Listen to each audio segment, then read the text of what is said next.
नमस्कार, आप देख रहे हैं विश्व सेवक समाचार।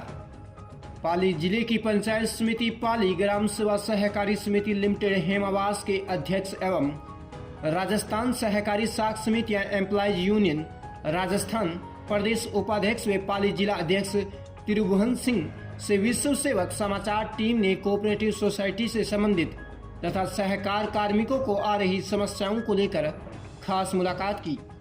मुलाकात में श्रीमान अध्यक्ष ने बताया कि सरकार द्वारा सहकार कार्मिकों के लिए कॉमन कैडर गठन कर सुचारू रूप से लागू करना चाहिए। तो आइए जानते हैं संवाददाता शिवलाल खिची के साथ खास मुलाकात में अध्यक्ष त्रिभुवन सिंह कुंपावत के विचारों को। शिवलाल खिची, विश्व सेवक समाचार से आज हम पहुंचे ग्राम सेवा सहकारी समिति लिमिटेड हेमावास पंचायत समिति पाली जिला पाली के नवनिर्वाचित अपने व्यवस्थापक है श्रीमान जी त्रिभुवन सिंह जी, इनसे खास मुलाकात के अंदर बात करेंगे। सर नमस्कार। नमस्कार सर। पहले सर हमारी पूरी टीम की तरफ से बहुत बहुत बधाई और नए साल पे आपको 2023 आपको भी बहुत शुभकामनाएं पूरी टीम को जी। और आप लोग जो प्रयास कर रहे हैं जी उसके लिए भी आपका धन्यवाद जी। सर आपका पूरा परिचय। मैं त्रिभुवन सिंह कुंपावत जी, व्यवस्थापक हेमावास ग्राम सेवा सहकारी समिति लिमिटेड हेमावास पंचायत समिति पाली जी जिला पाली जी।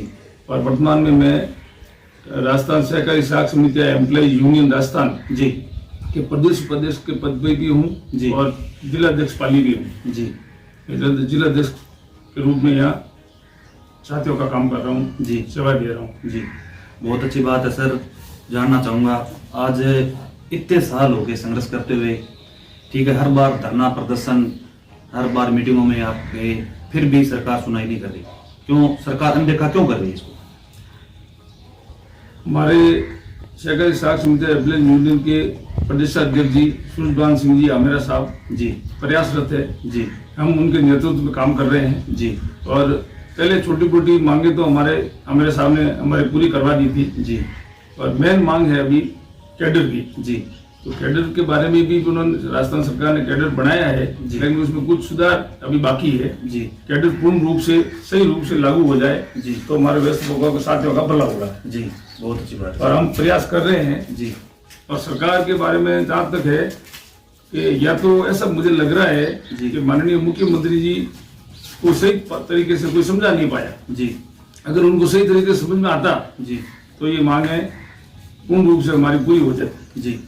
तो सर अगर सरकार कैडर बनाती है तो अपने व्यवस्थापकों को फायदा या नुकसान है इससे? कैडर बनाने से फायदा है जी। उसका कारण ये है कि सहकारी समिति में जो हमारे कर्मचारी है, व्यवस्थापक, सहायक व्यवस्थापक, सेल्समैन, शत्रु सैनिक कर्मचारी जी, वो सब समिति के कर्मचारी है जी। अगर कैडर बन जाता है तो ये वापस पहले की तरह कैडर बन जाए तो गारंटी हो जाएगी कि उस कर्मचारी नियमित रहेगा, उसको कोई बाहर नहीं निकाल सकता है। वरना आज की तारीख में स्थिति ठीक नहीं है जी। कोई भी समिति अध्यक्ष समिति उसको पद से हटा सकती है जी। लेकिन कैडर जरूरी है जी। कैडर बनना अति आवश्यक है जी और व्यवस्थापकों के लिए फायदेमंद है जी। बहुत अच्छी बात है सर। सर जानना चाहूंगा आज समितियां घाटे में गबन घोटाले हो रहे हैं, इसका मूल कारण क्या हो सकता है? समिति घाटे में का जहाँ तक प्रश्न है, समितियां घाटे में जाने का कारण केवल व्यवस्थापक नहीं है जी। ये बैंक है, केंद्रीय सहकारी बैंक जी, जितना भी लोन समिति को देती है जी, और समिति स्तर पर हम वसूली करते हैं। जैसे मान लो हमने 1 लाख 10 लाख मूल वसूल किया जी और 40,000 ब्याज वसूल किया जी, तो हम आगे जाके 40,000 जमा कराते। वो बैंक वाले क्या करते थे, पुराने आज तक का ढरा जो ये रहा है बैंकों का जी, वो ऐसा करते थे कि जैसे 1,40,000 में वसूली लेके गया तो वो पूरे 1,40,000 ब्याज में डाल देते थे जी। तो वहाँ बैंक में से पूरा ब्याज एक साथ जमा करने से समिति का 1 लाख मूल तो टूट गया जी। उस वजह से वो 5, जबकि नियम ये था जी कि जितना समिति स्तर पर ब्याज वसूल हो जी, उतना ही आगे बैंक भी ब्याज वसूल करे जी, जबकि बैंकों ने गलत फायदा उठाकर जी, समिति का पूरा पैसा अपने ब्याज खाते में जमा कर दिया तो इन बैलेंस बढ़ना ही था जी। तभी तो समिति इन बैलेंस में जा रही है। इन बैलेंस में जा रही है, मुख्य कारण ये है जी। दूसरा कुछ गबन हुए जिसके कारण भी समितियां हानि में जा रही है जी। लेकिन गबन के लिए मैं अकेले व्यवस्थापक को भी जिम्मेदार नहीं ठहराता जी, क्योंकि व्यवस्थापक गबन अगर हुआ है तो कहीं न कहीं अधिकारियों का भी मिली भगत रही है जी। अगर अधिकारी लोग सही ध्यान रखते और किसी प्रकार का भ्रष्टाचार नहीं होता तो गबन इतना नहीं बढ़ता। जी, अकेला व्यवस्थापक तो क्या कर सकते हैं? अकेले व्यवस्था को क्या कर सकता है? हाँ, करते हैं, गबन किया, जिन्होंने गबन किया उनको दंड मिलना चाहिए जी, उनके खिलाफ कार्रवाई होनी चाहिए जी। लेकिन यहाँ तक सवाल है अधिकारियों का भी थोड़ा रवैया ठीक नहीं रहा है जी, मिली भक्ति है सब। हाँ, वो मतलब रवैया ठीक नहीं रहा है। अगर कंट्रोल होता जी, तो ये चीजें क्यों बढ़ती जी। इन बैलेंस के दो ही मुख्य कारण है जी, बैंक जो वसूल रही है ब्याज जी, डायरेक्ट जमा कर रही है और कुछ गबन, और तीसरा हर समिति की स्थिति, भौगोलिक स्थिति एक समान नहीं। जी, जैसे मैं अमावास में हूँ जी, तो मेरे अमावास गांव में तो भी ठीक है कि पास में बांध है, किले होती है, जी, जो भी है। हर समिति की ऐसी स्थिति नहीं है। जैसे मेरे खाद बीज की दुकान है तो खाद यहाँ वितरण होता है, बिक्री होती है। जी। कई समितियां जिले में ऐसी है जहाँ एक कट्टा भी नहीं बिकता है। जी, तो उस व्यवस्थापक को अगर कह भी दे जी, कि भाई तुम काम क्यों नहीं कर रहा है तो वो क्या करे? जी, वहाँ बिक्री है ही नहीं। राइट। तीसरा मुख्य कारण, अगर पूरे राजस्थान में जी, उचित मूल्य की दुकानें समितियों को दे दी जाए जी, तो समितियों की आय बढ़ेगी। जी, वेरी गुड। जैसे मेरी समिति में राशन की दुकान है जी, तो मंथली 19-20 हजार रुपये ये निजी आय प्राप्त होती है जी। गेहूं वितरण कमीशन पर। जी, ऐसे ही सब समितियों में अगर राशन की दुकानें पूरे राजस्थान में जी, अगर समितियों को दी जाए तो ये समितियों के लिए जी, एक अच्छा कदम होगा, प्रॉफिट में आएगी इसमें। प्रॉफिट में आएगी। जी, बहुत अच्छी बात है सर। देखा जाता है अभी आज व्यवस्थापक भाई जो सुबह से लेकर शाम तक बैठता समिति में, सैलरी के लाले पड़ते हैं। इनका मेन समस्या का कारण क्या, सैलरी क्यों नहीं मिलती है? सैलरी नहीं मिलने का कारण सीधा सा है, जब समिति के पास निजी आय है ही नहीं। जी, और जहां तक सवाल है, जितना हम अल्पकालिक लोन देते हैं जी, उस पे 2% हमारा मार्जिन है समिति का। जी, 7% जो कुल ब्याज है उसमें से 2% समिति का मार्जिन है। जी, जैसे ही राजस्थान सरकार या केंद्र सरकार से ब्याज प्राप्त होता है तो बैंक वाले सीधा वो ब्याज समिति के ब्याज खाते में डाल देते हैं। जी, समिति बैंक में ब्याज जमा कर देते जी। हैं, जबकि नियम ये है कि 7 में से 2% समिति के बचत खाते में ट्रांसफर किया जाएगा। जो हमारे पाली जिले में तो मैंने ये एमडी साहब से निवेदन कर, पूर्व एमडी साहब ओमपाल सिंह भट्ट साहब थे, उससे मैं निवेदन कर मैंने करवा दिया और हमारे ऑर्डर हो गए जी। और कंटिन्यू हमारा ब्याज 2% हमारे खाते में जमा हो रहा है जी। तो हमारी निजी आय व्यवस्थित रूप से 2% की तो चालू है जी। अपनी दूसरे जिलों में, हाँ पूरे पाली जिले में जी, दूसरे जिलों में ये समस्या सुनने में आ रही है कि उनको अभी तक 2% ब्याज भी सही नहीं दिया जा रहा है जी। तो जब ब्याज ही उनको 2% निजी आय है उनकी वो भी नहीं मिल रहा है जी। तो वेतन कहाँ से लेंगे वो? राइट। क्योंकि हर समिति में राशन दुकान है नहीं जी। हर समिति में खाद बीज की दुकान है जी। नहीं, निजी आय है नहीं, भौगोलिक स्थिति सही है नहीं जी। तो वो वेतन लेगा कहाँ से? जी। और दूसरा, अब वेतन नहीं लेने का एक कारण ये भी मुख्य रह गया कि अब वो ऑनलाइन सिस्टम हो गया लोन का जी। तो उसमें ऑनलाइन सिस्टम से ऑनलाइन पैसे जमा होते जी। हैं, समिति के बैलेंस में तो 1 रुपया रहता नहीं जी। है तो व्यवस्थापक वेतन लेगा कहाँ से? जी। इसलिए निजी आय बढ़े जी। और समय पर 2% का भुगतान पूरे राजस्थान में सब समितियों को समय पर बैंक करे जी। तो वो व्यवस्थापक सहायक व्यवस्थापक वेतन लेने के लिए सुविधा हो जाएगी जी। लेकिन इसके अलावा भी केवल उस 2% से भी काम चलने वाला नहीं। जी। मेरी भी ये मांग है सरकार से कि भाई सहकारी समितियों को कर्मचारियों को वेतन भुगतान करने के लिए जी। सरकार की तरफ से भी फंड दिया जाए। जी। राइट बात। प्रतिवर्ष जी। जैसे दूसरे बजट होते हैं उसके आधार पर कोई बजट दिया जाए जी। कि भाई प्रत्येक समिति में जैसे 5 लाख 10 लाख जी। सालाना जी। अगर प्रतिवर्ष वेतन डेवलपमेंट फंड के पेटे अलग अलग से दिया जाए तो सब समिति कर्मचारी को समय पे वेतन मिल सकता है, वरना तो मिलना मुश्किल है। जी। आज की स्थिति बड़ी खराब है। जी। मैं वेतन टाइम पे ले रहा हूँ इसका मतलब ये नहीं कि सब समितियों में मिल रहा समितियां दे है। रही है। हाँ, ये नहीं मिल रहा है। जी। ये दुविधा है। जी। ये सरकार से मेरी तो मांग यही है कि कैडर बढ़ावे, जी। कैडर के साथ साथ कर्मचारियों के वेतन की ऐसी व्यवस्था करें जी। जिससे समिति कर्मचारियों को समय पर वेतन मिल सके, जी। चाहे समिति लाभ में है चाहे हानि में है। जी। अब मान लो कोई समिति हानि में है तो आज वो लगा हुआ व्यवस्था उनकी क्या गलती है? जी। क्या वो उस हानि वाली समिति को आज क्या प्रॉफिट में ला सकता है? नहीं ला सकता। लाना संभव नहीं नहीं है। संभव। तो स्थिति ऐसी नहीं, भौगोलिक स्थिति नहीं है जी। तो आज की तारीख वो लाभ में कहाँ से लाएगा? जी।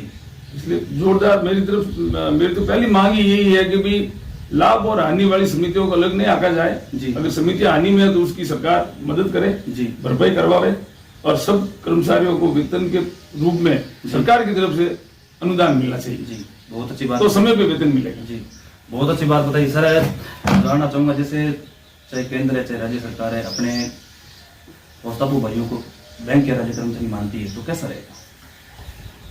बैंक कर्मचारी अगर मानती है तो बहुत अच्छा रहेगा जी, और राज्य कर्मचारी मान ले तो भी अच्छा ही है जी, लेकिन वैसे होना संभव नहीं है। जी। बैंक कर्मचारी मान लेती तो बहुत बढ़िया होता। बैंक कर्मचारी मानने से आज व्यवस्थापक का जो ऋण परिवेशक में पहले प्रमोशन होता था जी, वो भी अब बंद हो गया। अगर बैंक कर्मचारी मान ले जी। तो वापस रास्ता खुल जाएगा। जी, ऋण परिवेशक में होगा प्रमोशन, उसके बाद में कुछ समय बाद में एईओ में होगा जी, तो व्यवस्थापक साथियों को आगे बढ़ने का मौका मिलेगा। वरना आज की स्थिति यह है, अभी की स्थिति ऐसी लग रही है कि एलएस का पद भी इन्होंने समाप्त कर दिया। जी, अब एलएस का पद है ही नहीं जी, तो फिर आगे आज दूसरे डिपार्टमेंट में देखो आप, जी, पटवारी जी, 5 साल में प्रमोशन होकर आरआई बन जाता है जी, और फिर 5 साल बाद में वो नायब तहसीलदार बन जाता है जी। और नायब तहसीलदार से तहसीलदार तक पहुंच जाएंगे जी, और हमारी कोई सुविधा है नहीं। कोई सुविधा नहीं है। एक फैक्ट्री के मजदूर की तरह है, जी, कोई आगे प्रमोशन का चांस ही नहीं है जी, और जो एलएस का पद था वो भी समाप्त कर दिया। जी,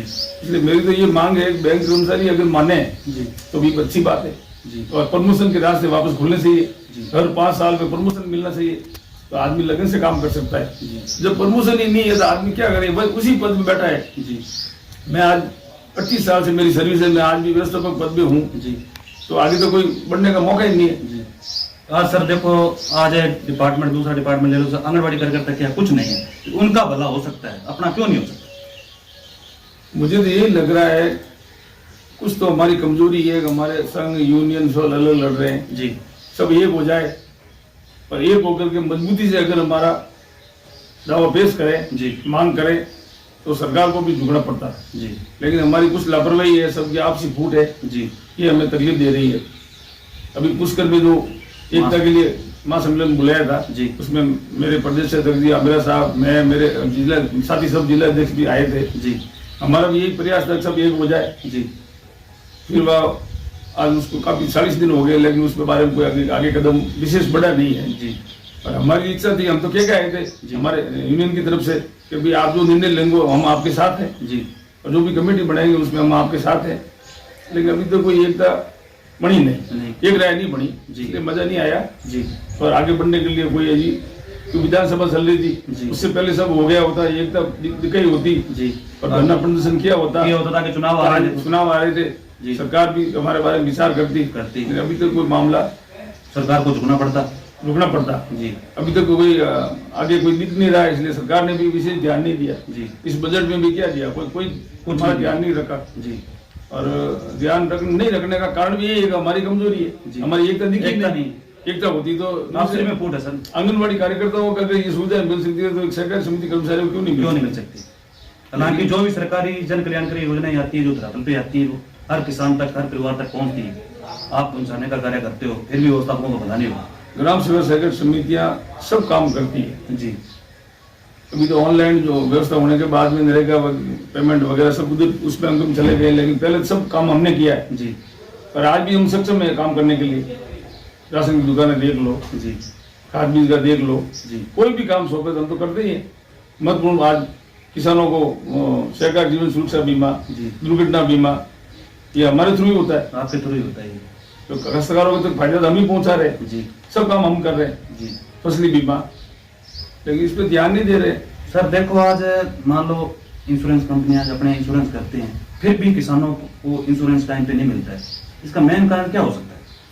इसका मेन कारण ये है, जो प्रधानमंत्री फसली बीमा योजना में जिस कंपनी को ऑथराइज किया हुआ है, जी, वो कंपनियां उसमें ऐसे नियम डाल दिए हैं, रोड़े डाल दिए हैं कि फसल खराब होने पर 72 घंटे में काश्तकार कंपनी को सूचना करे। जी, अभी इसी बात, अभी इस रबी की फसल में बरसात हुई, जी, या हमारे यहाँ भी फसलें खराब हुई, सबको मैंने वो फ्री टोल फ्री नंबर भी बता दिए। जी, लेकिन हर काश्तकार इतना होशियार नहीं है बेहतर कि वो 72 घंटे में टोल फ्री नंबर पे कॉल करे और अपनी शिकायत दर्ज कराए। जी, और मान लो कराने के लिए बैठ भी गए लोग उस दिन, जी। लेकिन वो फोन लगता ही नहीं, लगता है तो किसी को मालूम नहीं पड़ता क्या बोल रहे हैं, तो किसी को कंप्लेंट दर्ज हुई नहीं। जी, हमारे गांव में अभी इतने लोगों ने कंप्लेंट की तो उसमें आधे लोगों के फोन लगे ही जी। नहीं, और किसी के लगे कंप्लेंट दर्ज हुई, किसी की नहीं हुई, तो काश्तकार को ये समझ में कैसे आते? जी, ये संभव नहीं नहीं है। संभव। 72 घंटे वाला जो है जी, वो गलत है। गलत है। भाई फसल तो खराब हुई है, जी, उसको मौका देना चाहिए, आप सर्वे करवा लो। जी, 72 घंटे वाला पॉइंट कर, इस वजह से क्लेम नहीं मिलता। और कंपनियां